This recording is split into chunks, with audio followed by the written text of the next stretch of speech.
ദൈവമേ സ്തുതി, ദൈവമേ സ്തോത്രം, യേശുവേ സ്തുതി, യേശുവേ ആരാധിക്കുന്നു, പരിശുദ്ധാത്മാവേ സ്തുതി, യേശുവേ ആരാധിക്കുന്നു. കർത്താവേ നിൽക്കുവാനായിട്ട് ദൈവമേ നന്ദി, യേശുവേ വചനവുമായിട്ട് നിൽക്കുന്നു. അതൊരു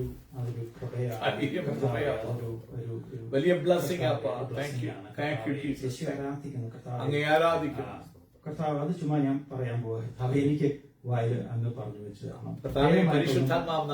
ഒരു പ്രഘോഷണോ അല്ലെങ്കിൽ മെസ്സേജ് പറയാനോ എനിക്ക് അറിയത്തുമില്ല, എനിക്കില്ലാതെ കുഞ്ഞിനെ പോലെ സംസാരിക്കണം. പറയേണ്ടത് എന്താണ്? കർത്താവെ ഞാൻ പ്രാർത്ഥിക്കുന്നു. കർത്താവ് എന്നോട് വരണമെന്ന് ആഗ്രഹമുണ്ട്. ഇവിടെ നിന്ന് പറയും. കാരണം എന്താണെന്ന് വെച്ച് കഴിഞ്ഞാൽ കർത്താവ് യേശുവിനെ കുറിച്ച് സംസാരിക്കണം. വേറെ ഒന്നുമല്ല. പരിശുദ്ധാത്മാവ് സംസാരിക്കുക, ഈശോയെ കുറിച്ച്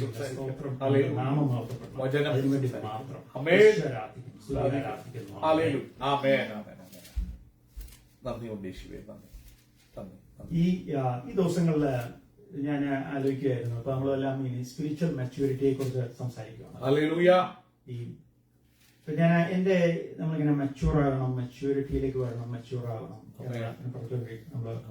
നമ്മള് അതിനെ കുറിച്ച് ആലോചിക്കുമ്പോഴാണ് എന്റെ മനസ്സിൽ വരുന്നത്, എന്തിനാണ് ഈ മെച്യൂർ ആകുന്നത്, ഇതിലേക്കാണ് മെച്യൂർ ആകുന്നത്, എപ്പോഴാണ് ഞാൻ മെച്യൂർ ആയി അറിയുന്നത് എന്നുള്ള ചില ചിന്തകള് അതെന്താണ് എന്ന് അറിയാനായിട്ട് ആഗ്രഹമുണ്ട്. നമ്മുടെ എന്റെ പണ്ട് വർക്ക് ചെയ്തുകൊണ്ടിരുന്ന ഒരു റേഡിയോളജി ടെക്നീഷ്യന്റെ ഒരു മകന്, അവന് കൊച്ചിനെ ഫസ്റ്റ് ഗ്രേഡിൽ കൊണ്ടുപോയി ഇരുത്തി. അവന് അതൊക്കെ കഴിഞ്ഞു, 1 year കഴിഞ്ഞു, ഹോളിഡേയ്സ് ഒക്കെ ആയി. അപ്പൊ ഹി വാസ് വെരി ഹാപ്പി. പിന്നെ ജൂണൊക്കെ ആയി. വീണ്ടും ഇനി വീണ്ടും സ്കൂളിലേക്ക് പോവാ എന്ന് പറഞ്ഞപ്പോ പറഞ്ഞു, അതെന്താ ഞാൻ കഴിഞ്ഞ കൊല്ലം പോയതല്ലേ ഓൾറെഡി എന്ന് പറഞ്ഞ നമ്മൾ ഏത് സ്റ്റേജിലേക്ക് അടുത്ത സ്റ്റേജ് ഉണ്ടെന്നുള്ളത് പലപ്പോഴും ഓർക്കുന്നില്ല. ഒരു കുട്ടി വളർന്നു വരണം. വളർന്നു വരുമ്പോഴാണ് നമ്മള് മച്ചുവർ ആകുവാന്ന് വെച്ച് കഴിഞ്ഞാൽ നമ്മുടെ physically you can grow. Physically person, a large baby, a large person in size. But അതാണോ നമ്മൾ കണ്ട് സന്തോഷിക്കേണ്ടത്? ഒരിക്കലുമല്ല. അതെയോ കുട്ടി അങ്ങ് വളരാതെ ഇരുന്നിട്ട് അതുപോലെ തന്നെ ഇരിക്കുന്നതാണോ സന്തോഷം? ഒരിക്കലും രണ്ടും ഒരുപോലെ ആലോചിക്കുമ്പോഴാ അപ്പൊ എന്താണ് ഈ സന്തോഷത്തിന്? എന്തിനാണ് സന്തോഷിക്കേണ്ടത്? അതായത് കുട്ടി വളർന്ന് നമ്മുടെ ഹയർ പൊട്ടൻഷ്യലിൽ, പൊട്ടൻഷ്യൽ എന്താണെന്ന് വെച്ച് കഴിഞ്ഞാൽ ഹയർ പൊട്ടൻഷ്യൽ എത്തണം.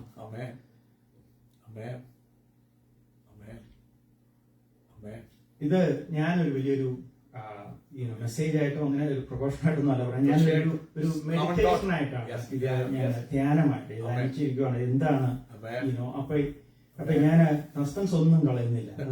സസ്പെൻസ് കളഞ്ഞുകൊണ്ട് പറയാം. ഞാൻ മനസ്സിലാക്കിയിടത്തോളം ദൈവരാജ്യത്തിലേക്ക് വേണ്ടി നമ്മൾ വളരണം. ദൈവരാജ്യത്തിലേക്ക്.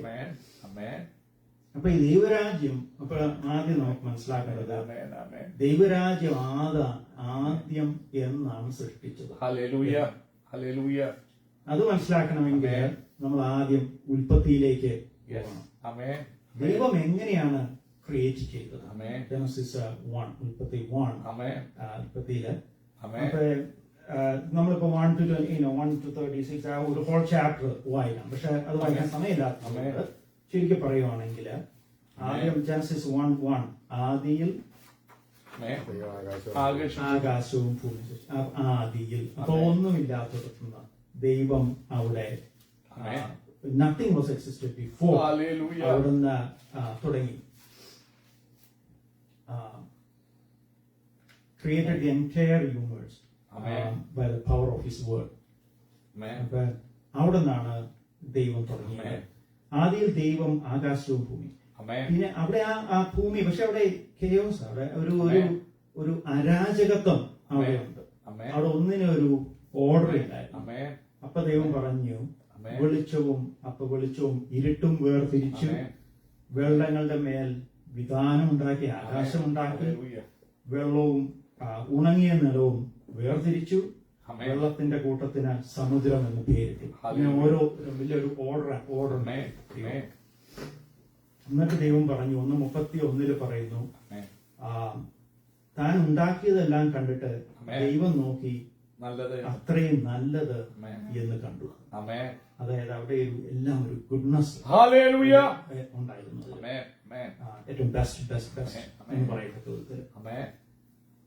1:26 പറയുന്നു, നമ്മുടെ സാദൃശ്യപ്രകാരം മനുഷ്യനെ ഉണ്ടാക്കുക, അവര് എല്ലാത്തിനും മേൽ വാഴട്ടെ എന്ന് കൽപ്പിച്ചു. In our image, Father, Son and Holy Spirit. ഇത് സാദൃശ്യപ്രകാരം വെച്ച് കഴിഞ്ഞാൽ സ്പിരിച്വലി ദൈവത്തിന്റേത് പോലും ദൈവത്തിൻ്റെതുപോലെയും മോറൽ ലൈക്നെസ് ഉണ്ടാക്കിയ മനുഷ്യര് ഉണ്ടാക്കി, അതുപോലെ അവരെ എല്ലാത്തിന്റെയും മേലും വാഴുവാനായിട്ടും കൽപ്പിച്ചു. 2:7 പറയുന്നു, മനുഷ്യനെ ഉണ്ടാക്കി ഏദനിൽ, 8 പറയുന്നു, ഏദനിൽ തോട്ടമുണ്ടാക്കി മനുഷ്യനെ അവിടെ ആക്കി. അപ്പൊ ഇങ്ങനെ ദൈവം, ഇപ്പൊ ഞാൻ പറഞ്ഞു വരുന്നത്, ദൈവം ഉണ്ടാക്കിയ ദൈവരാജ്യത്തിന്റെ ഓരോ പ്രത്യേകതകളും 3:6 നമ്മൾ കാണുമ്പോഴേക്കും എത്തുമ്പോഴേക്കും കാണാം, ദൈവം പറഞ്ഞത് അനുസരിച്ചില്ല. അവർക്ക് എന്തിനോ ഉള്ള അവരെ ആപ്പിറ്റൈറ്റ് കൂടി, അതായത് എല്ലാം അറിയണം,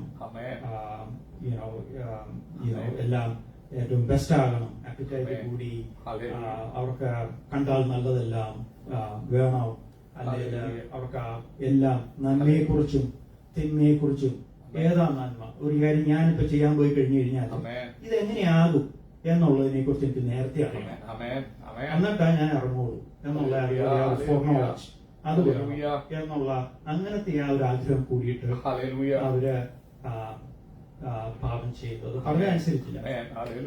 3:22 ഇനി ജീവവൃക്ഷത്തിന്റെ ഫലം കൂടി തിന്ന് എന്നേക്കും ജീവിപ്പാൻ സംഗതി വരരുത് എന്ന് കൽപ്പിച്ചു. അവര് എന്നത്തേക്കും അമൃത്യമായിട്ട് അങ്ങനെ ജീവിക്കാൻ, ഇതുപോലെ ജീവിക്കുവാനായിട്ട് പോവുകയാണെങ്കിൽ, പാപത്തിൽ പറഞ്ഞതനുസരിക്കാതെ ജീവിക്കാൻ പോവുകയാണെങ്കിൽ പിന്നെ അവരെ ആർക്കും രക്ഷിക്കാൻ സാധിക്കും, ദൈവം രക്ഷിക്കാൻ സാധിക്കും. അപ്പോൾ അതിനു മുമ്പ് അവരെ 23 പുറത്താക്കി, ദൈവം അവനെ ഏദൻ തോട്ടത്തിൽ നിന്ന് പുറത്താക്കി. അപ്പൊ ഇതാണ് എനിക്ക് ആദ്യം മനസ്സിലാക്കിയിരിക്കുന്ന ദൈവരാജ്യം, ദൈവം സൃഷ്ടിച്ച ഓരോ ഓർഡർ, ദൈവം എന്തുകൊണ്ട് മനുഷ്യൻ പുറത്തായി എന്നുള്ളത്. ദൈവം യെശയ്യായിലൂടെ സംസാരിച്ചു. യെശയ്യാ 45:5. ഇവിടെ ദൈവരാജ്യത്തെ കുറിച്ച് അറിയാൻ എന്താണ് ആഗ്രഹിക്കുന്നത്? 5 and 6 വേഴ്സ് 45. ഞാൻ യഹോവയാകുന്നു, മറ്റൊരുത്തനുമില്ല, ഞാനല്ലാതെ ഒരു ദൈവവുമില്ല. നീ എന്നെ അറിയാതിരിക്കെ ഞാൻ നിന്റെ അരമുറുക്കിയിരിക്കുന്നു. സൂര്യോദയത്തെങ്കിലും അസ്തമനത്തെങ്കിലും ഉള്ളവർ ഞാനല്ലാതെ മറ്റൊരുത്തനുമില്ല എന്നറിയേണ്ടതിന് തന്നെ. ഞാൻ യഹോവയാകുന്നു, മറ്റൊരുത്തനുമില്ല. ഞാൻ പ്രകാശത്തെ നിർമ്മിക്കുന്നു, അന്ധകാരത്തെ സൃഷ്ടിക്കുന്നു. ഞാൻ നന്മയെ ഉണ്ടാക്കുന്നു, തിന്മയെ സൃഷ്ടിക്കുന്നു. യഹോവയായി ഞാൻ ഇതൊക്കെയും ചെയ്യുന്നു.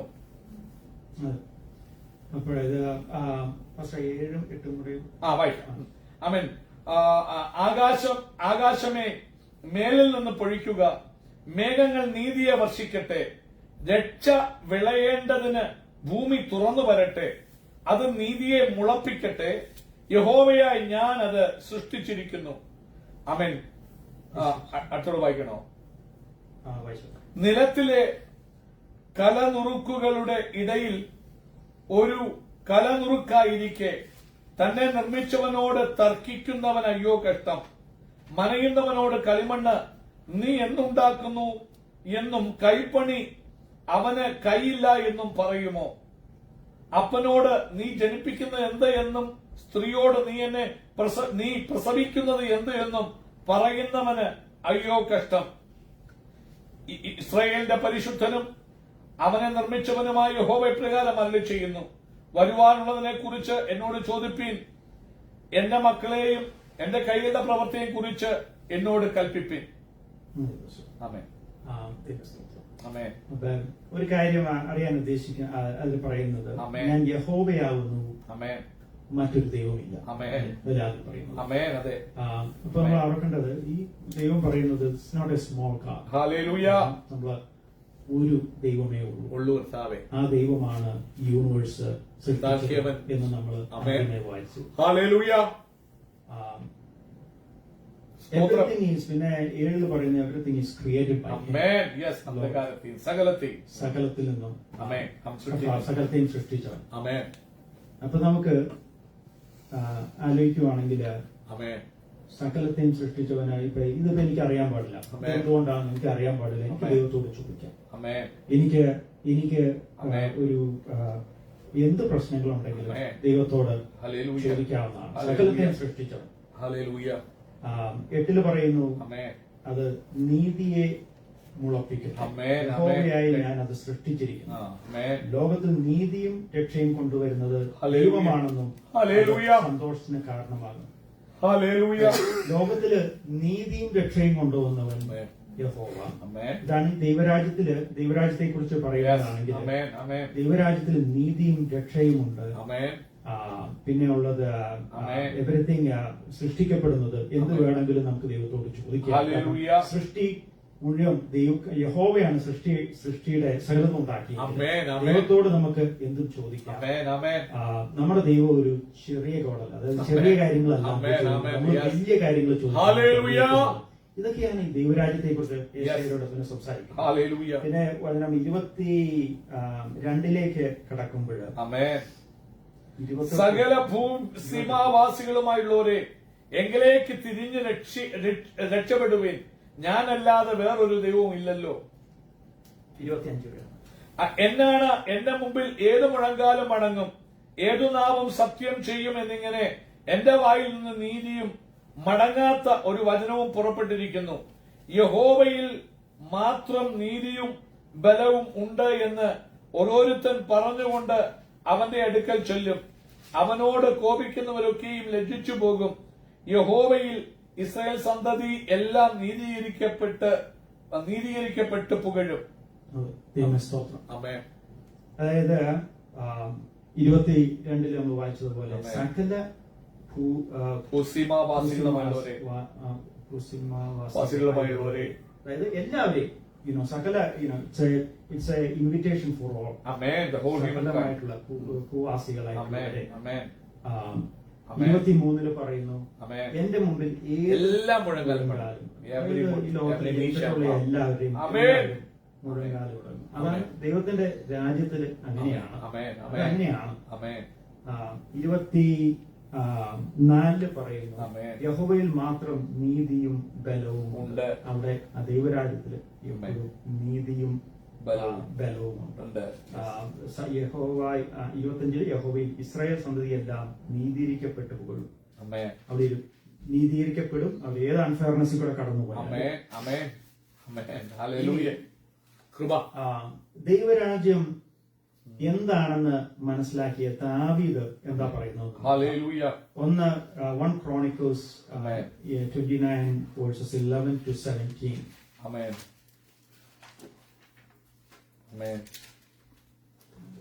യഹോവേ, മഹത്വവും ശക്തിയും തേജസ്സും യശസ്സും മഹിമയും നിനക്കുള്ളത്.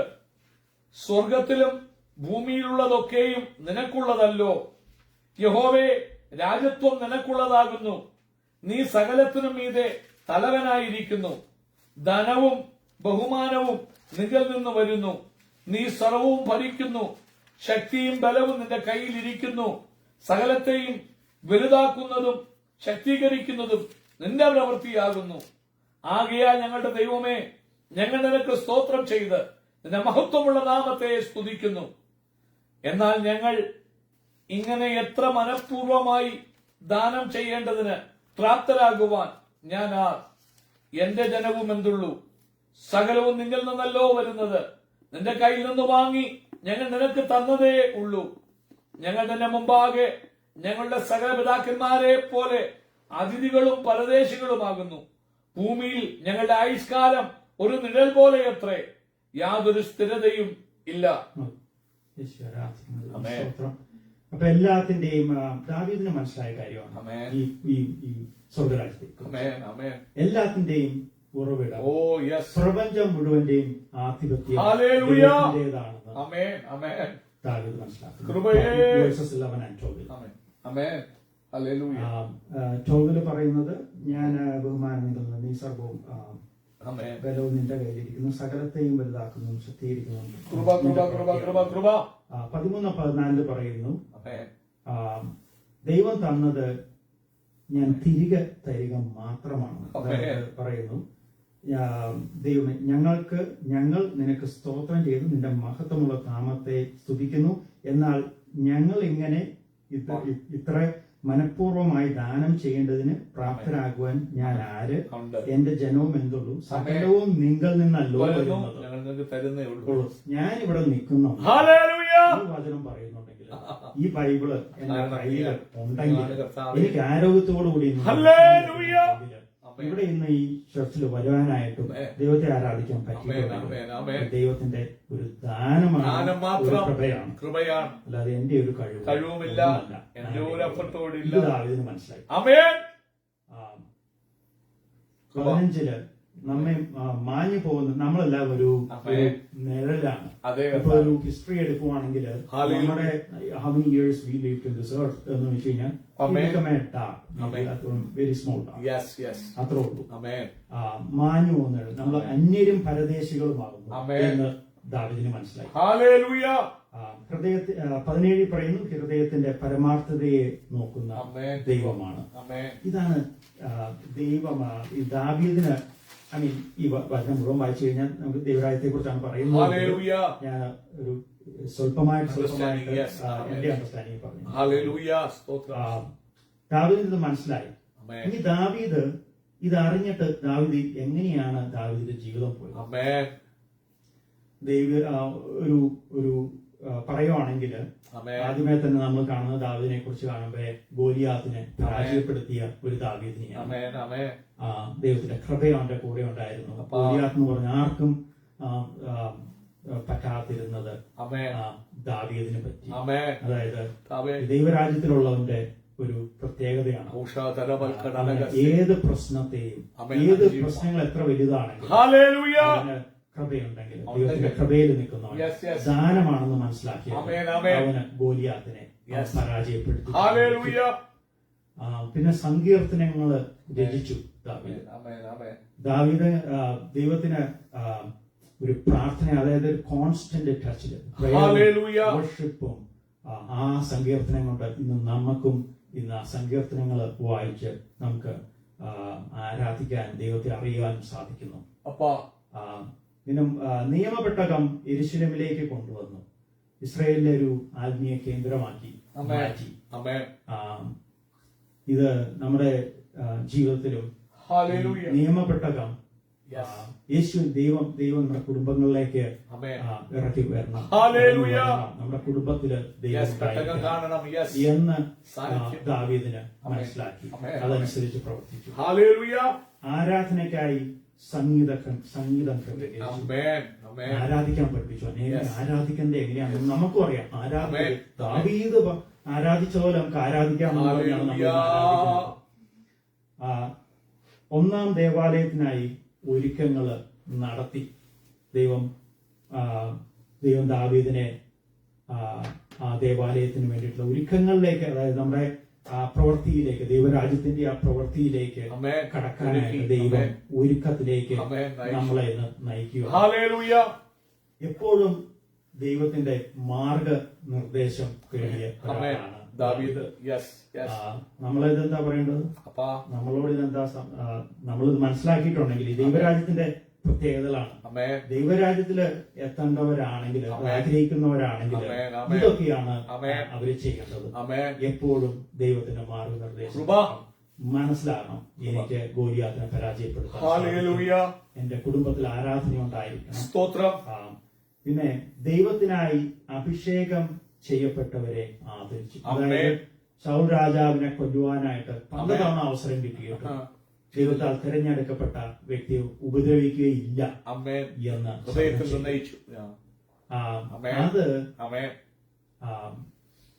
ആ അഭിഷേകം ആ ദൈവം ആദരിച്ചു. ആമേൻ. ദൈവത്തിന്റെ ആ ഒരു റെഫറൻസ് ദൈവത്തിനുള്ള റെഫറൻസ് ഉണ്ടായിരുന്നു. ആമേൻ.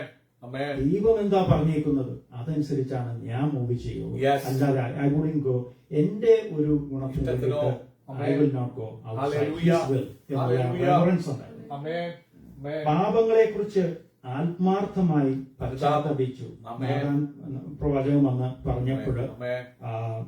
ദൈവവുമായുള്ള ബന്ധത്തിന് ഹല്ലേലൂയ. മുൻഗണന നൽകിയിട്ട് സ്തോത്രം. പശ്ചാത്തപിക്കാൻ വലിയ രാജാവ് എല്ലാവരും അറിയും. എന്നിരുന്നാലും പശ്ചാത്തപിക്കാനായിട്ട് തീരുമാനമായി.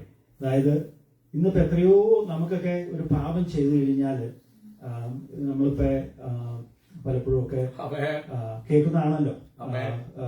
തെറ്റുകളൊക്കെ പലരും ചെയ്തു പോയി വലിയ പൊസിഷനിൽ ഇരിക്കുന്നവരും തെറ്റ് ചെയ്താലും അവർക്ക് ഐ എം സോറി എന്ന് പറയാനായിട്ട് സാധിക്കുന്നില്ല.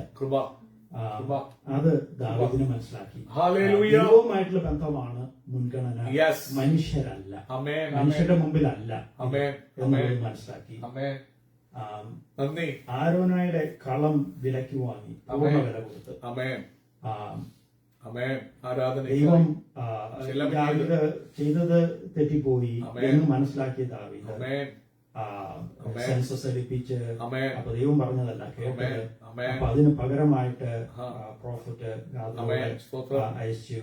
അപ്പൊ ഒരു ആരാധനാലയം പണിയണം എന്ന് പറഞ്ഞപ്പോഴും പൂർണ്ണ വില, അതായത് നമ്മള് എനിക്ക് ഒന്നും ചെലവില്ലാതെ ഒരു നഷ്ടപ്പെടുത്താതെ എനിക്കൊന്നും വേണ്ട. എനിക്ക് I have to lose to gain god's love. അത് മനസ്സിലാക്കി. അതായത് നമ്മുടെ ഒരു സമയം പാസ്റ്റർക്ക് എപ്പോഴും പറയുന്നതാണ്, സമയമാകാം, ആരോഗ്യമാകാം, ഇതെല്ലാം നഷ്ടപ്പെടുത്തേണ്ട വരും എന്ന് മനസ്സിലായി ദാവീദിന്. ദൈവത്തിന്റെ ഉടമ്പടി പ്രകാരം ഇസ്രായേലിനെ ഒരുമിപ്പിച്ചു. പല എല്ലാം ഒരുമിപ്പിക്കുന്നവനാകണം, ഡിവൈഡ് ചെയ്യേണ്ടവനല്ല. ഇനി പറയേണ്ടത് പുതിയ നിയമത്തിലേക്ക് വരുവാണെങ്കിൽ ദൈവത്തിനായ യേശു ദൈവരാജ്യം പുനഃസ്ഥാപിക്കാൻ എങ്ങനെയാണെന്ന് കാണാം. മാത്യു മത്തായിയുടെ സുവിശേഷം 4:1 പറയുന്നു, 40 രാവും പകലും ഉപവസിച്ച ശേഷം പിശാചിനാൽ പരീക്ഷിക്കപ്പെട്ടു. എന്നിട്ട് പറയുന്നു 14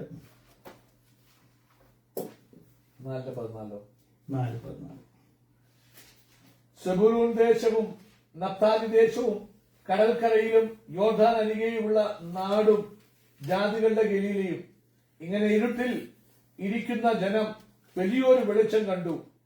മരണത്തിന്റെ ദേശത്തിലും നിഴലിലും ഇരിക്കുന്നവർക്ക് പ്രകാശം ഉദിച്ചു.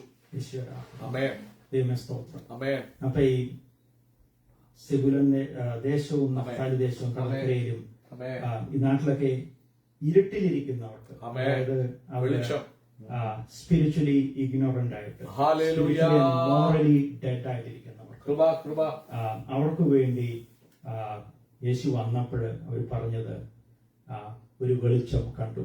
ഇപ്പൊ നമ്മള് ജനസിസ് 1:3 പറയുവാണെങ്കിൽ spirit of God was hovering over water.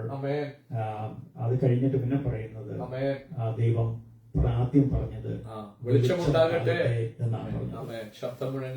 ഇവിടെ യേശു വന്നപ്പോഴും അവിടെ അവർക്ക് വെളിച്ചമുണ്ടായി.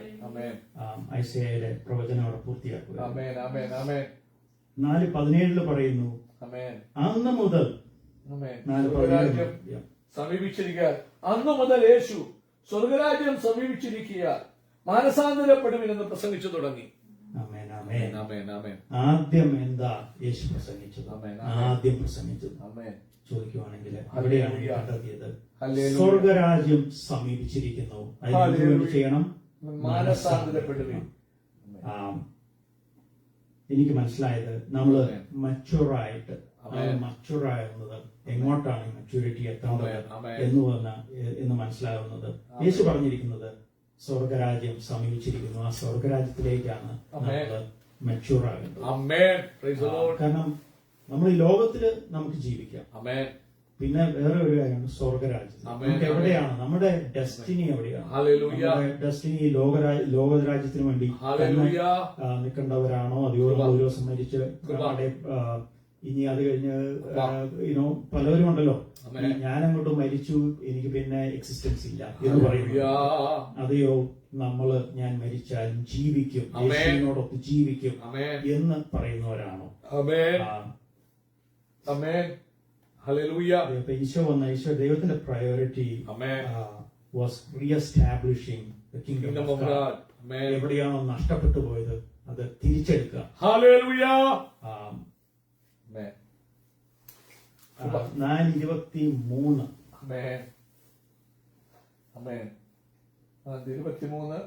വായിക്കുന്നു. പിന്നെ യേശു ഗലീലയിലൊക്കെയും ചുറ്റി സഞ്ചരിച്ചുകൊണ്ട് അവരുടെ പള്ളികളിൽ ഉപദേശിച്ചും രാജ്യത്തിന്റെ സുവിശേഷം പ്രസംഗിക്കുകയും ജനത്തിൽ സകല ദീനത്തെയും വ്യാധിയെയും സൗഖ്യമാക്കുകയും ചെയ്തു.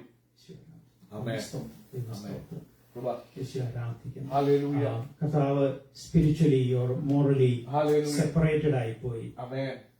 അല്ലെങ്കിൽ അസുഖങ്ങളും മനുഷ്യന് ഒരു അസുഖം വരേണ്ട കാര്യമില്ല. ഐ മീൻ ആദ്യം ദൈവം സൃഷ്ടിച്ച ദൈവരാജ്യത്തിലാണെങ്കിൽ അസുഖമില്ല. പക്ഷെ പുറത്തായവന് അസുഖങ്ങളുണ്ട്. പക്ഷെ ദൈവം വന്ന് വീണ്ടും റീഎസ്റ്റാബ്ലിഷ് ഹീലിംഗ് കൊടുത്തു. പിന്നെ പറയുന്നു മത്തായിയുടെ സുവിശേഷം 5:1 അവൻ പുരുഷാരത്തെ കണ്ടാറെ മലമേൽ കയറി അവൻ ഇരുന്ന ശേഷം ശിഷ്യന്മാർ അടുക്കൽ വന്നു. അവൻ തിരുവായി പൊഴിഞ്ഞ് അവരോട് ഉപദേശിച്ച് ആത്മാവിൽ ദരിദ്രരായവർ സ്വർഗരാജ്യം അവർക്കുള്ളത്. അതായത് നമ്മള് ആത്മാവില് ദരിദ്രരായവർ എന്നുള്ളത് എന്താണെന്ന് എനിക്ക് മനസ്സിലാക്കാൻ ഇച്ചിരി വിഷമമുണ്ടായി. അതായത് ഒട്ടും ആത്മാവില്ലാത്തവരാണോ? അപ്പൊ ഈ ആത്മീയമായിട്ടുള്ള അഹങ്കാരമൊന്നുമില്ലാതെ ദൈവത്തില് പൂർണ്ണമായിട്ട് ഡിപ്പെൻഡന്റ് ആയിട്ട് ആശ്രയിച്ചിരിക്കുന്നവര്, അങ്ങനെയുള്ളവര് ഭാഗ്യവാന്മാര് ഈ സ്വർഗരാജ്യത്തിലേക്ക് നമ്മളെ വിളിക്കുന്നത്. പിന്നെ 1 തൊട്ട് 9 വരെ വായിക്കുവാണെങ്കിൽ ആ ക്വാളിറ്റീസ് വേണം. 1 തൊട്ട് 9 ആ ക്വാളിറ്റീസ് ഉള്ളവരാണ് ഈ ഹയർ ചെയ്യപ്പെടുന്നത് ദൈവരാജ്യത്തിലേക്ക്. പിന്നെ 10ഉം 11ഉം പറയുന്നു നീതി നിമിത്തം ഉപദ്രവിക്കപ്പെടുന്നവർ ഭാഗ്യവാന്മാർ, സ്വർഗരാജ്യം അവർക്കുള്ളത്. നിമിത്തം നിങ്ങളെ പഴിക്കുകയും ഉപദ്രവിക്കുകയും നിങ്ങളെ കൊണ്ട് കളവായി പറയുകയും ചെയ്യുമ്പോൾ നിങ്ങൾ ഭാഗ്യവാന്മാർ. അതാണ് ഇങ്ങനെ ഹയർ ചെയ്യപ്പെടുന്നവര് സ്വർഗരാജ്യത്തിലേക്ക് ഹയർ ചെയ്യപ്പെടുന്നവര് ഇങ്ങനെയുള്ള ചില വഴികളിലൂടെയൊക്കെ പോകേണ്ടത്. പ്രശ്നങ്ങളൊക്കെ ഉണ്ടാകും, ആൾക്കാർ പഠിക്കും, സമാധാനം, നീതി നിമിത്തം ഉപദ്രവിക്കപ്പെടും. പക്ഷെ ദൈവം പറയുന്നു ഭാഗ്യവാന്മാരാ നിങ്ങള്, കാരണം സ്വർഗരാജ്യം നിങ്ങളുടേതാണ്. വേഴ്സ് 19 വായിക്കുമ്പോഴാണ് പറയുന്നു ആകയാൽ ഈ ഏറ്റവും ചെറിയ കൽപ്പനകളിൽ ഒന്ന് അഴിക്കുകയും മനുഷ്യരെ അങ്ങനെ പഠിപ്പിക്കുകയും ചെയ്യുന്നവൻ സ്വർഗരാജ്യത്തിൽ ഏറ്റവും ചെറിയവൻ എന്ന് വിളിക്കപ്പെടും. അവയെ ആചരിക്കുകയും പഠിപ്പിക്കുകയും ചെയ്യുന്നവനോ സ്വർഗരാജ്യത്തിൽ വലിയവൻ. എനിക്ക് 1000 മണിക്കൂർ ഇവിടെ പ്രസംഗിക്കാൻ, പക്ഷെ ഇത് ആചരിച്ചില്ലേ? അവയെ ആചരിക്കുകയും പഠിപ്പിക്കുകയും ചെയ്യും. അവനാണ് സ്വർഗരാജ്യത്തില് അവനെയാണ് വലിയവനായിട്ട് വെച്ചിരിക്കുന്നത്. അത് എനിക്ക് പുതിയ ഒരു ആചരിച്ചില്ലേ സ്വർഗരാജ്യം കേട്ടില്ല.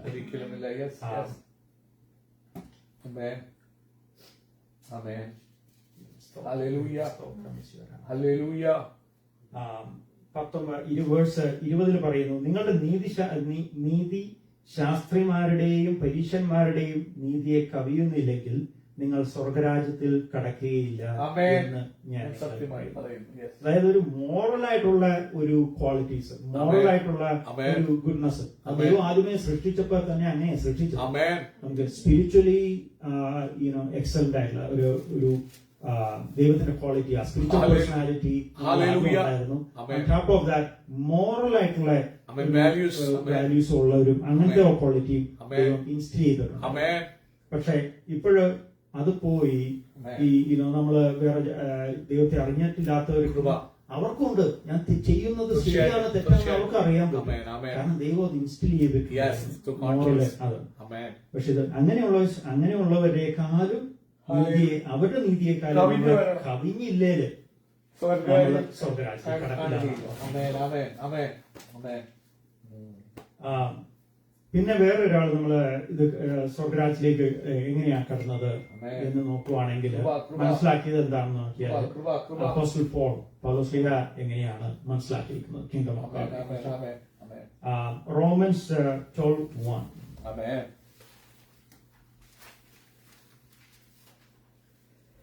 സഹോദരന്മാരെ, ഞാൻ ദൈവത്തിന്റെ മനസ്സിൽ ഓർപ്പിച്ച് നിങ്ങളെ പ്രബോധിപ്പിക്കുന്നത്, നിങ്ങൾ ബുദ്ധിയുള്ള ആരാധനയായി നിങ്ങളുടെ ശരീരങ്ങളെ ജീവനും വിശുദ്ധിയും ദൈവത്തിന് പ്രസാദവുമുള്ള യാഗമായി സമർപ്പിപ്പീൻ. ഈ ലോകത്തിന് അനുരൂപമാകാതെ നന്മയും പ്രസാദവും പൂർണ്ണതയും ദൈവഹിതം ഉള്ള ദൈവഹിതം ഇന്നതെന്ന് തിരിച്ചറിയേണ്ടതിന് മനസ്സ് പുതുക്കി രൂപാന്തരപ്പെടുവീൻ. ആമേൻ, ആമേൻ, ആമേൻ. ആമേൻ. ഈശ്വരനാ. ആമേൻ. അതായത് ടോട്ടൽ സറണ്ടർ, മനസ്സും ശരീരവും എല്ലാം Amen. ഒരു ലിവിങ് സാക്രിഫൈസ് ആയിട്ട് ആമേൻ. നമ്മൾ വിചാരിക്കുന്നത് പോലെയൊന്നും ആമേൻ. ഇപ്പൊ നമ്മൾ ഇവിടത്തെ കേട്ടതെന്ന് തോന്നുന്നു, അത് എവിടെയാണെന്ന് അറിയാം. നമ്മള് നമ്മുടെ കുരിശ് ഏതാണ്, നമ്മുടെ കുരിശ് ഏതാണ് ചുമക്കേണ്ടതെന്ന് ചോദിച്ചു കഴിഞ്ഞാല് ആമേൻ. ദൈവം പറയുന്ന ഒരു വഴിയുണ്ട്. ആമേൻ. നമ്മുടെ ശരീരവും ആമേൻ. നമ്മുടെ ലോകവും ഒക്കെ പറയുന്ന ഒരു വഴിയുണ്ട്. Thank you, Jesus. അത് വേറൊരു വഴിയാണ്. ആമേൻ. അപ്പൊ ആ വഴി ഹല്ലേലൂയ. അതാണ് കുരിശ്. ആമേൻ. നമ്മളെ കുരിശ്, അതായത് നമ്മള് ദൈവത്തിന്റെ വഴി ആ ചൂസ് ചെയ്യുന്നതാണ്. കൃപ. അവിടെയാണ് ഡിഫിക്കൽറ്റി വരുന്നത്. കൃപ. കൃപ. അപ്പൊ ടോട്ടൽ സറണ്ടേഴ്സ് ലിവിങ് സാക്രിഫൈസ് ആയിരിക്കണം എന്ന് പൗലോസ്ലീഹ ആമേൻ. മനസ്സിലാക്കി ആമേൻ. ദൈവരാജ്യത്തിലേക്ക് കിടക്കണമെങ്കിൽ ലിവിങ് ബൈ പിന്നെ 2 Corinthians 5:7 പറയുന്നു, ആമേൻ. കാഴ്ചയാലല്ല വിശ്വാസത്താൽ അത്രേ ആമേൻ. ഞങ്ങൾ നടക്കുന്നത്. ഹല്ലേലൂയ. നമ്മൾക്ക് അത് എല്ലാവർക്കും തന്നെ അറിയാം. ആമേൻ. ഞാൻ കണ്ടാലാണ് വിശ്വസിക്കുകയുള്ളൂ എന്ന് പറയുന്നതല്ല ആമേൻ. ദൈവരാജ്യത്തിലേക്ക് കിടക്കുന്നവരുടെ പ്രത്യേകത. ആമേൻ. അവര് കാണുന്നതിന് മുമ്പേ അവർക്കറിയാം ഇത് ദൈവം നടത്തി തന്നു കഴിഞ്ഞു ആമേൻ. എന്ന് ദൈവം അവർക്ക് ഹല്ലേലൂയ. അതാണ് ദൈവരാജ്യത്തില് ഹല്ലേലൂയ. പൗലോസ്ലീഹ മനസ്സിലാക്കി. ആമേൻ. കൃപ. പക്ഷെ നമ്മള് ഇതൊക്കെ പ്രശ്നങ്ങൾ എന്നാന്ന് വെച്ച് കഴിഞ്ഞാല്, ഞാന് ഇങ്ങനെ എനിക്ക് സംഭവിക്കുന്നത് ആമേൻ. വേറൊരാൾക്ക് സംഭവിക്കുന്നത് ഞാൻ നേരത്തെ കണ്ടിട്ടുണ്ട്, അതേപോലത്തെ പ്രശ്നം. ആമേൻ. എന്നിട്ട് അവരെല്ലാം ആ പ്രശ്നങ്ങളിലൂടെ എന്നിട്ട് അവർ രക്ഷപ്പെട്ടില്ല, അവർ കടത്തിലും മറ്റേ പ്രശ്നങ്ങളിലും ഒക്കെ കടന്നുപോയി ഹല്ലേലൂയ. എന്നൊക്കെ പല പ്രശ്നങ്ങൾ വരും. ആമേൻ. അപ്പൊ അത് തന്നെയാണ് എനിക്ക് സംഭവിക്കാൻ പോകുന്നത് ഹല്ലേലൂയ. എന്നുള്ള ഒരു ഓൾറെഡി ഒരു ചിന്ത ആമേൻ. എന്റെ മനസ്സിലാണ്. ആമേൻ. ആമേൻ. അതിനെയാണ് കൃപ. ദൈവം പറഞ്ഞേക്കുന്നത്, കൃപ. കാഴ്ചയാലല്ല വിശ്വാസത്താൽ നടക്കണം. യെസ്. നമ്മള് എന്താണോ കണ്ടേക്കുന്നത്, എക്സ്പീരിയൻസ് ചെയ്തേക്കുന്നത്, ആമേൻ. ആമേൻ. അറിയാവുന്നത്, ആമേൻ. ഇതല്ല നമ്മുടെ ദൈവരാജ്യത്തിലേക്ക് പോകാനുള്ള ഒരു ഹല്ലേലൂയ. അത് ഹല്ലേലൂയ. അനുസരിച്ചിട്ടല്ല ആമേൻ. അവര് നടക്കുന്നത്. കൃപ. കൃപ. കൃപ. കൃപ. കൃപ. അപ്പോൾ പിന്നെ ഉള്ളത് ക്രിസ്തുവിന്റെ ടീച്ചിങ്ങിനെ കംപ്ലീറ്റ് ആമേൻ. ഫോളോ ചെയ്ത ഒരാളാണ്. ഹല്ലേലൂയ. ഹല്ലേലൂയ. ഫിലിപ്പീൻസ് 3:14 പറയുന്നു, പിമ്പിലുള്ളത് മറന്ന് മുമ്പിലുള്ളതിനെ ആഞ്ഞുകൊണ്ട് ക്രിസ്തു യേശുവിൽ ദൈവത്തിന്റെ പരമവിളിയുടെ ലാക്കിലേക്ക് ആഞ്ഞുകൊണ്ട് ഓടുന്നു. ആമേൻ. ആമേൻ. ആമേൻ. അപ്പൊ നമ്മൾ നേരത്തെ കേട്ടു, ആമേൻ. പ്രശ്നങ്ങളുണ്ടാകാം, ഉപദ്രവങ്ങളുണ്ടാകാം, ആമേൻ. റെസ്പെക്ട് ചെയ്തില്ലെന്ന് വരാം, ആമേൻ. അല്ലെങ്കിൽ ആമേൻ. തള്ളപ്പെട്ടെന്ന് വരാം, ആമേൻ. ദൈവജനത്തിന്റെ മുമ്പിലും അല്ലെങ്കിൽ ആമേൻ. മനുഷ്യരുടെ മുമ്പിലും തള്ളപ്പെട്ടെന്ന് വരാം, ആമേൻ. ആരും നമ്മളെ മനസ്സിലാക്കിയില്ലെന്ന് വരാം. ഹല്ലേലൂയ. എന്നാലും ആമേൻ. പരമവിളിയുടെ ലാക്കിലേക്ക് ആഞ്ഞുകൊണ്ട് ദൈവരാജ്യത്തിലേക്ക് നമ്മളെ വിളിച്ചവൻ, കഷ്ടപ്പെട്ട നമുക്ക് വേണ്ടി ചെയ്തവൻ, നമുക്ക് വേണ്ടി ഹല്ലേലൂയ ഒരു മനുഷ്യനായി വന്ന സകല നമ്മുടെ പാപങ്ങൾക്കും ജീസസ് കുരിശിൽ മരിച്ചവൻ, നമുക്ക് വേണ്ടി അടിയേറ്റവൻ, ഹല്ലേലൂയ നമ്മളെ അതുപോലെ സ്നേഹിച്ചിട്ടുള്ള ആരുമില്ല എന്ന് നമുക്കറിയാവുന്നവൻ ഓടുന്നത് ഇത് നോക്കിക്കൊണ്ടായിരുന്നു, ക്രിസ്തുവിനെ നോക്കിക്കൊണ്ടായിരുന്നു. പിന്നെ പൗലോസിനെ കുറിച്ച് പറയുവാണെങ്കിൽ ഭയങ്കര പ്രശ്നങ്ങളും കഠിനമായിട്ടുള്ള ഉപദ്രവങ്ങളൊക്കെ വന്നപ്പോഴും വളരെ സന്തോഷമായിരുന്നു. ഫിലിപ്പിയൻസ് 4:11-13 ബുദ്ധിമുട്ടുകൾ നിമിത്തമല്ല ഞാൻ പറയുന്നത്, അവസ്ഥയെ അലംഭാവത്തിലിരിക്കാൻ ഞാൻ പഠിച്ചിട്ടുണ്ട്. താഴ്ചയിലിരിപ്പാനും സമൃദ്ധിയിലിരിപ്പാനും തൃപ്തനായിരിക്കാനും വിശന്നിരിപ്പാനും സമൃദ്ധിയിലിരിപ്പാനും ബുദ്ധിമുട്ട് അനുഭവിപ്പാനും ഞാൻ ശീലിച്ചുമിരിക്കുന്നു. എന്നെ ശക്തനാക്കുന്നവൻ മുഖാന്തരം സകലത്തിനും മതിയാകും. ഒന്നിനും ഈ എവിടെയായിരുന്നാലും ഏത് ബുദ്ധിമുട്ടുകളുടെ ഹാർട്ട്ഷിപ്പിലൂടെ പോവുകയാണെങ്കിലും അവിടെ ദൈവം കൂടെയുള്ളപ്പോൾ അത് മതി എന്ന് പറയാനായിട്ട് പൗലോസ്ലിയായ്ക്ക് പറ്റിയിരുന്നു. പിന്നെ എപ്പോഴും പ്രാർത്ഥിക്കുവാനായിട്ട് നമ്മളെ ഓർമ്മപ്പെടുത്തുന്നുണ്ട്. 1 തെസ്സലോനിയൻസ് 5:11 പ്രാർത്ഥനയുടെ ആ ഇമ്പോർട്ടൻസിനെ കുറിച്ച് മനസ്സിലായി. പ്രാർത്ഥിപ്പിൻ, എല്ലാത്തിനും സ്തോത്രം ചെയ്യുവിൻ, ഇതെല്ലാം ക്രിസ്തുയേശുവിൽ ദൈവം ഇഷ്ടം. ഡീപ്പ് ഹ്യൂമിലിറ്റി കാണിച്ചിരുന്ന ഒരാളാണ് പൗലോസ്ലീഹ. 1 തിമോത്തിയോസ് 1:15 തീർച്ചയായിട്ടും ക്രിസ്തുയേശു പാപികളെ രക്ഷിപ്പാൻ ലോകത്തിൽ വന്നു എന്നുള്ളത് വിശ്വാസ്യവും എല്ലാവരും അംഗീകരിപ്പാൻ യോഗ്യമായ വചനം തന്നെ. ആ പാപികളിൽ ഞാൻ ഒന്നാമൻ. നമ്മളൊക്കെ ഞാനൊക്കെ എന്തായിരിക്കുമെന്ന് പാപികളിൽ ഒന്നാമൻ എന്ന് പറയാനായിട്ട് അത്രയും ഹ്യൂമിലിറ്റി ഉണ്ടായിരുന്നു, കാണിച്ചു വരുന്നു. അപ്പൊ ദൈവരാജ്യത്തിലേക്ക് കടക്കുന്നവന് ഈ ഹ്യൂമിലിറ്റി വേണം. പറഞ്ഞ ഇത്ര ഈ ഹാർഡ്ഷിപ്പ് ഒക്കെ വരുമ്പോഴും ദൈവത്തിന് വേണ്ടിയിട്ട് ദൈവം തരുന്ന ശക്തിയാല് ശക്തനാകുന്നവൻ ദൈവമാണ്. അതുകൊണ്ട് എനിക്ക് ഏതാണെങ്കിലും താഴ്ചയാണെങ്കിലും ഉയർച്ചയാണെങ്കിലും കുഴപ്പമില്ല എന്ന് പറയുന്നവനാണ്. പിന്നെ അവന് സ്ഥിരമായിട്ട് പ്രാർത്ഥിച്ചുകൊണ്ടിരിക്കുന്നവനാണ്. പിന്നെ പിമ്പിലുള്ളത് മറന്നുകൊണ്ട് കഷ്ടപ്പാടുകളെല്ലാം മറന്നുകൊണ്ട് പരമവിളിയിലേക്ക് ഉള്ള ഓർമ്മയായിരിക്കണം. കാഴ്ചയാലല്ല, വിശ്വാസത്താലാണ് നടക്കണം. ലിവിംഗ് സാക്രിഫൈസ് ആയിട്ട് കൊടുക്കേണ്ടവനായിരിക്കണം. നമ്മുടെ ജീവിതത്തിലൊക്കെ ഇത് പല സമയങ്ങളിലാണ് വരുന്നതെന്ന് മാത്രം. എല്ലാം കൂടെയും അനുഗ്രഹിച്ച് ഒരുമിച്ച് വരാറില്ല. വരുമ്പോഴെല്ലാം പല സമയങ്ങളിൽ നമ്മൾ മെച്യൂരിറ്റിയിലേക്ക് ഓരോ സ്റ്റെപ്പായിട്ട് എത്തുന്നതായിരിക്കും. പിന്നെയുള്ളത് ഒരു സെർവന്റ് ലീഡർഷിപ്പ്. ഗലേഷ്യൻസ് 5:13 ഗലേഷ്യൻസ് 5:13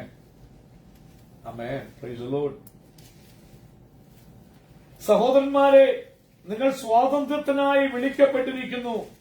ഈ സ്വാതന്ത്ര്യം ജഡത്തിന് അവസരമാക്കുക മാത്രം ചെയ്യാതെ സ്നേഹത്താൽ അന്യോന്യം സേവിപ്പീൻ. അന്യോന്യം സേവിക്കണം, സെർവ് ചെയ്യണം.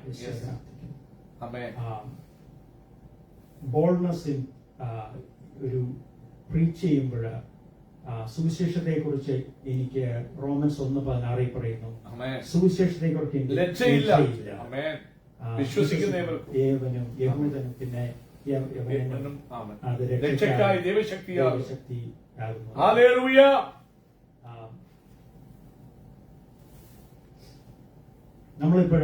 നമുക്കറിയാം, നമ്മളിപ്പോഴ് ജോലി സ്ഥലത്തായിരിക്കുമ്പോൾ അവിടെയുള്ളവര് എനിക്ക് ചിന്തിക്കാം, എന്നെ കുറിച്ച് എന്ത് വിചാരിക്കും, ഞാൻ ഇത് പറഞ്ഞു കഴിഞ്ഞു. അല്ലേല് എന്റെ ബോസിനോട് പറഞ്ഞു കഴിഞ്ഞാല് എന്നെ കുറിച്ച് എന്ത് വിചാരിക്കും. അല്ലേല് എന്നെ കാണാൻ എന്റെ കുടുംബത്തില് ടോട്ടലി ഒരു ഓപ്പോസിറ്റ് ആയിട്ട് ചിന്തിക്കുന്നയാളോ വ്യത്യസ്തിക് ആയിട്ടുള്ള ഒരാളോട് ഞാൻ ഈ വചനം പറഞ്ഞു കഴിഞ്ഞാൽ എങ്ങനെയാണ് ആമേൻ. പക്ഷെ പൗലോസ് പറയുന്നത് ആമേൻ. ലജ്ജയില്ലാതെ, ഹല്ലേലൂയ. ലജ്ജയില്ല. അങ്ങനെ വന്നു കഴിഞ്ഞാൽ ആമേൻ. ആമേൻ. എന്റെ ബോസ് ആണെങ്കിലും ആരാണെങ്കിലും എന്റെ കൂടെ ജോലി ചെയ്യുന്നവനാണെങ്കിലും ഏത് വിശ്വാസത്തിലുള്ളവനാണെങ്കിലും എനിക്ക് ലജ്ജയില്ല. ഹല്ലേലൂയ. ഹല്ലേലൂയ. കാരണം അത് രക്ഷയ്ക്കായി അപ്പാ ദൈവശക്തി ആകുന്നുവല്ലോ. ആമേൻ. ആമേൻ. ആമേൻ. ആമേൻ. കൃപ കൃപ കൃപ കൃപ. പിന്നെ ക്രിസ്തുവിന് വേണ്ടി സ്തോത്രം സ്തോത്രം വളരെയധികം സ്തോത്രം. ചർച്ചിന് വേണ്ടി, സഭയ്ക്ക് വേണ്ടി വളരെയധികം കഷ്ടപ്പെടുന്ന പൗലോസ്ലീഹയാണ് കാണുന്നത്. കൊളോഷ്യൻസ് 1:28-29. ആമേൻ.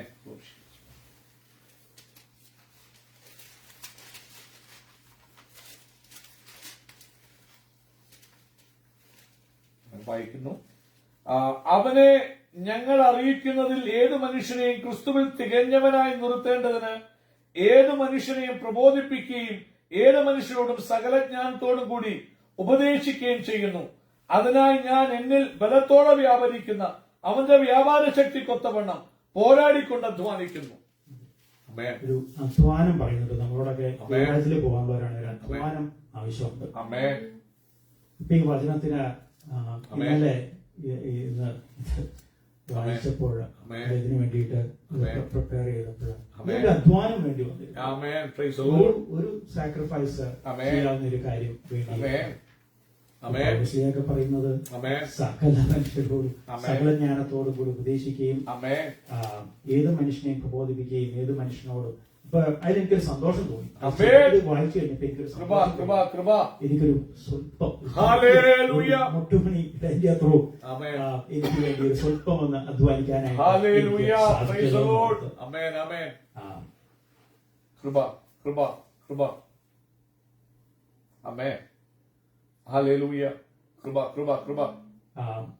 നിത്യതയെ കുറിച്ചുള്ള ലക്ഷ്യം വെച്ചുള്ള ഒരു ജീവിതത്തെ കുറിച്ചാണ് പൗലോസ് ഓടിക്കൊണ്ടിരുന്നത്. ഫിലിപ്പിയൻസ് 1:21. എനിക്ക് ജീവിക്കുന്നത് ക്രിസ്തുവും മരിക്കുന്നത് ലാഭവുമാകുന്നു.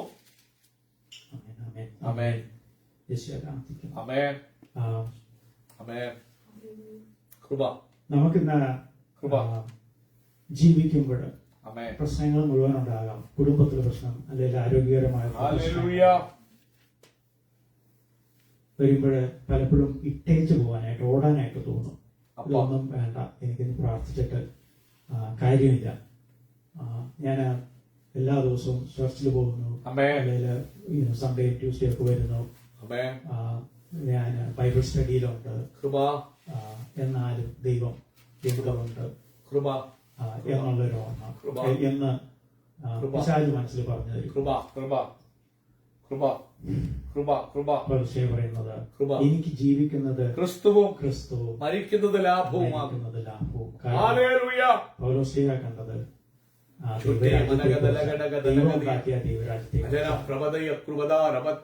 പോകണ്ടപ്പോൾ പ്രശ്നങ്ങളുണ്ടാകും. പല പ്രശ്നങ്ങളിൽ കൂടെ കടന്നു പോയാലും ലാഭം ഇത് തന്നെയാണ് പൗലോസ്ലീഹയ്ക്ക് മനസ്സിലായി. അപ്പാ കൃപ കൃപ കൃപ. നന്ദിയോട് സ്തോത്രം. മത്തായിയുടെ സുവിശേഷം 16:16 വരെ പറഞ്ഞുകൊണ്ട് ഞാൻ നിർത്തുന്നു. നീ ജീവനുള്ള ദൈവത്തിന്റെ പുത്രനായ ക്രിസ്തുവെന്ന് ഉത്തരം പറഞ്ഞു. ആമേൻ. ആമേൻ. കൃപ.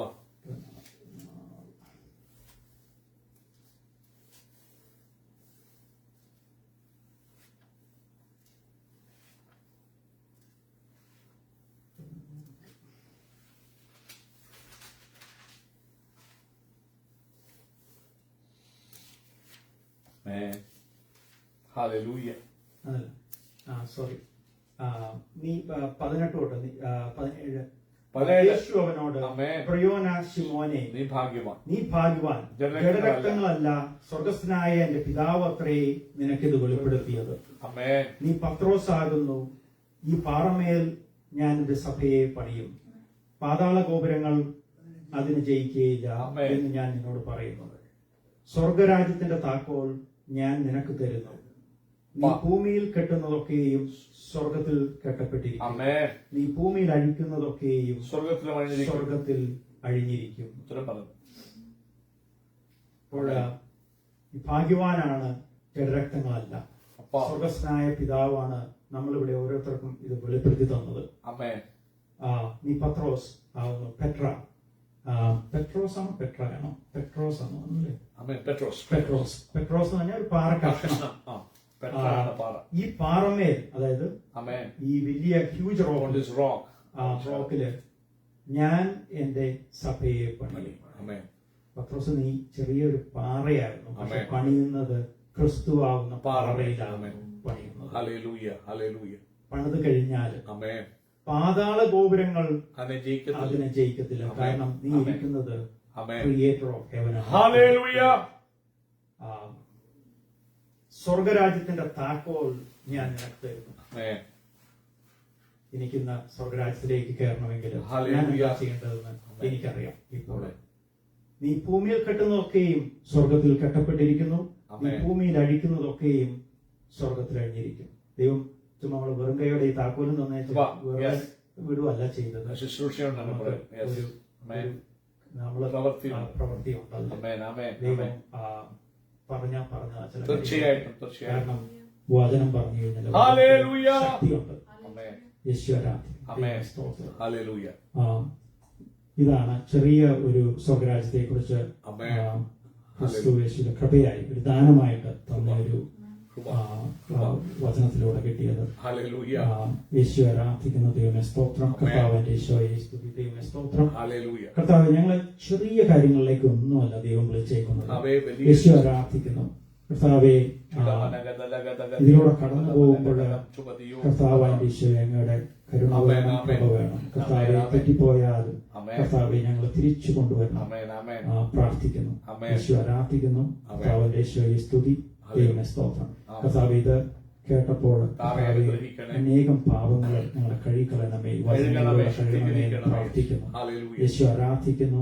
ദൈവമേ സ്തോത്രം. കർത്താവ്, ഞങ്ങളുടെ ഹൃദയങ്ങളിൽ നിന്ന് ആരെങ്കിലും സമാധാനമില്ലാതെ കർത്താവിന്റെ ഈശോയെ